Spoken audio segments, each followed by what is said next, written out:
Okay, so follow me. We're gonna walk around and show you the damages. We did a fair bit of damage to this car. Nothing we can't fix and nothing that isn't a little bit of a battle scar, to be honest.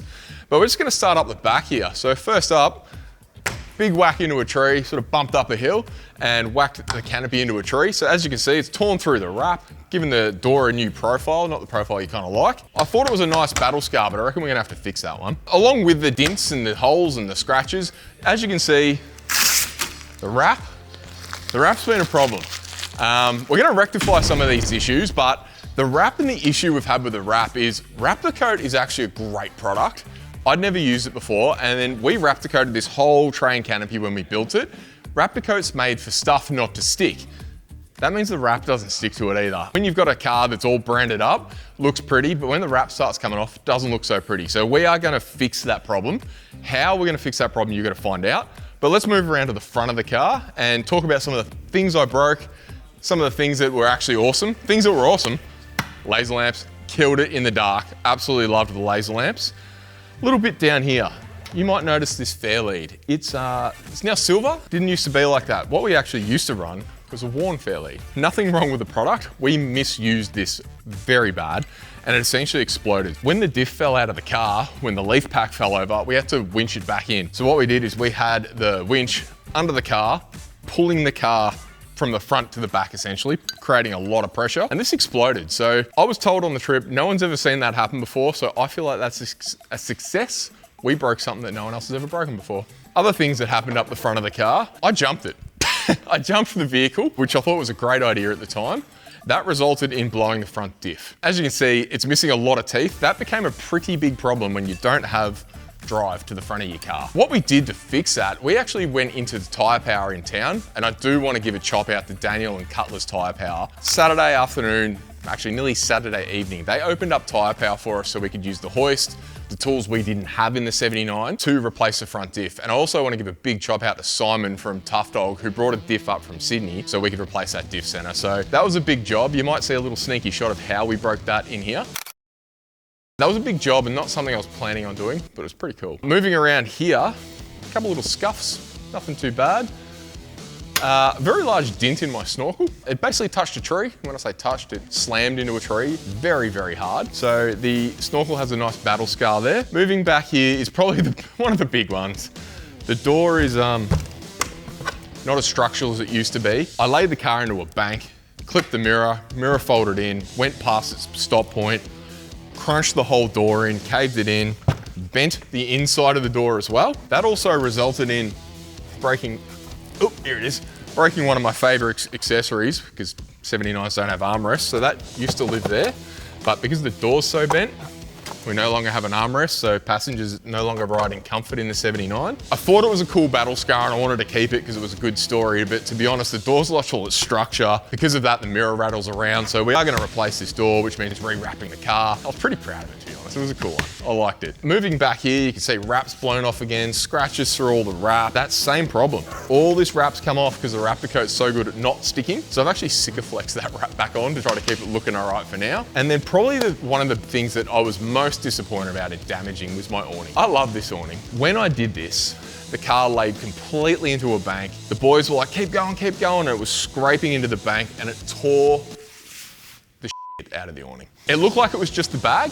I thought, that's okay, the bag's damaged, another battle scar, there's a lot of battle scars. But where that's ended up landing is, I open that awning now, and every single portion of that awning has a hole. And if you've checked out the episodes on 24/7, the second episode, we got over 100 mil of rain. It meant that I wasn't as dry as I was hoping to be because the awning was no longer awning me. I don't think that's English. So this is something we're gonna have to rectify. I did a bit of research after I damaged this because I'm gonna replace the awning. I'm like, I don't want to do it again. Is there a way that that can not happen? And there's a company out there that have a very cool product which allows this whole awning to fold back on top of your roof rack or back on top of your hoop there to keep it out of harm's way. And you know your investment's gonna be safe. Very excited about sticking that product on the car, but was very, very disappointed with that one because it was a beautiful awning.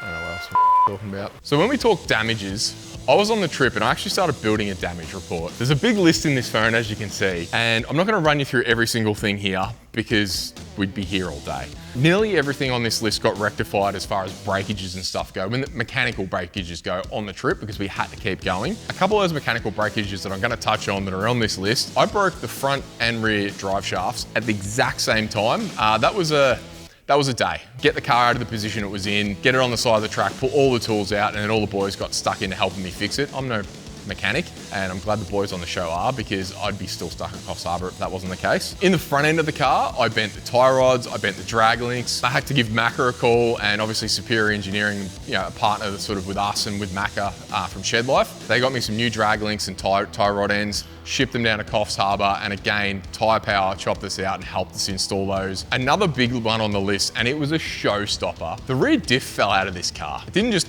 fall out on its own, it's because I broke it. On the episode, it looked like we fixed it in 10 minutes. It actually took us nearly 6 hours. That's when the rain started, that's when the tracks got wet, and everyone again got out there and just did it, and just fixed it. Something that I might do in the future. I think I'm gonna coil convert this car. One of the problems was the leaf hangers. If you checked out the episodes, you'll see the car get caught up a lot. It's going along, it's on 35s, it's not on small tyres, and it was just bogging in those ruts. That became a real challenge, and that meant you had to feed the car harder, and you feed the car harder, you break things easier. So I think I'm gonna coil convert this car in the future. We'll definitely film that if we get there, so check it out in the future, and we'll show you how to coil convert a 79. Something else that's worth talking about, this tray and canopy. As much as I built this at home, and in this shed actually, in this workshop is where we finished it off, I love it, it's great, it was my design. It's heavy. All the frame for the tray is all steel. Obviously the boxes are aluminium, but the body of this is all steel. I tank spec the hell out of it when I built it, and it weighs a ton, probably literally. That was the biggest challenge we had, this car weighing a lot. When I first built the car, the idea was a bit of a tough tourer. I wasn't expecting to go out and wedge it up tracks in Coffs Harbour and do some of the harder tracks around Australia. With the plan of this car moving forward, it is gonna go do some more touring, but it's also gonna do some hard tracks. So we're gonna go visit our friends down at TC Boxes, and you're gonna see that, and we're gonna put a whole new tray canopy package on this. I'm super excited about it. That's how we're gonna fix this nothing sticks to the Raptor coat problem as well. And there's going to be some changes as well in the setup. It's still gonna have a canopy, still gonna have some tray space at the back, but we're gonna change things around. I'll walk you through what we're gonna change around. Changes I wanna make after learning about the car, traveling with the car more, and fixing, I guess, some of the problems I had, or making things easier for when you're out in the tracks. So we'll start on the other side, and I'll take you through why I'm gonna change these things. So around here, this is the empty side of the canopy. This space is generally used for swags, chairs, maybe your Weber, your barbecue, or whatever your cooking gear is. It's just storage. This tray is currently a 1350 long tray. I'm gonna go to a 1650, so I'm gonna add a tray that's 300 mil longer than this. That's going to allow me to fit more in the back of it when it comes to swags, traveling out there with more than one person, being able to fit the chairs in, being able to chuck the Weber in the back of here rather than throw it in the tray and it gets covered in dust and dirt and mud. It does mean all the work that Macca and Dan did, and I like to think we did a little bit too, but Macca and Dan did most of it, in the back of here. All this power, the Red Vision system, it's all gonna come out, and we're gonna go put that in the TC tray and canopy. Dan from Aussie Ivos has already said that he'll help me do it again, which is fantastic. We are gonna remove all of that and chuck it into the TC setup, and we're gonna do it a little bit nicer. We've learnt this time around what worked, what didn't, and how to make it fit better. So that's one thing that's gonna change inside the canopy. Back to the other side, I'll show you another big change, which I'm really excited about. So over here is, let's call it the kitchen space. On this side, we've obviously got the fridge and the pantry. You've all seen this pantry, it pulls out, it's great to cook on. Little bit of storage in there for some dry food and that sort of stuff. There's not a lot of space. So with that canopy that's 300 mil longer, there'll also be another shelf in this area here, which you'll be able to store some bits and pieces, mainly probably your dry foods and your staples and stuff that you want to keep in there and keep easily accessible. So we are going to gain a little bit of extra space here.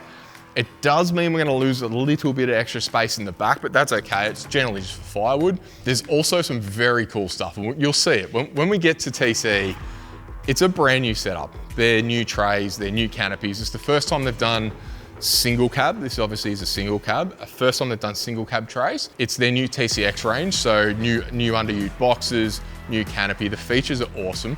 And also their doors are a lot more structural than, bang.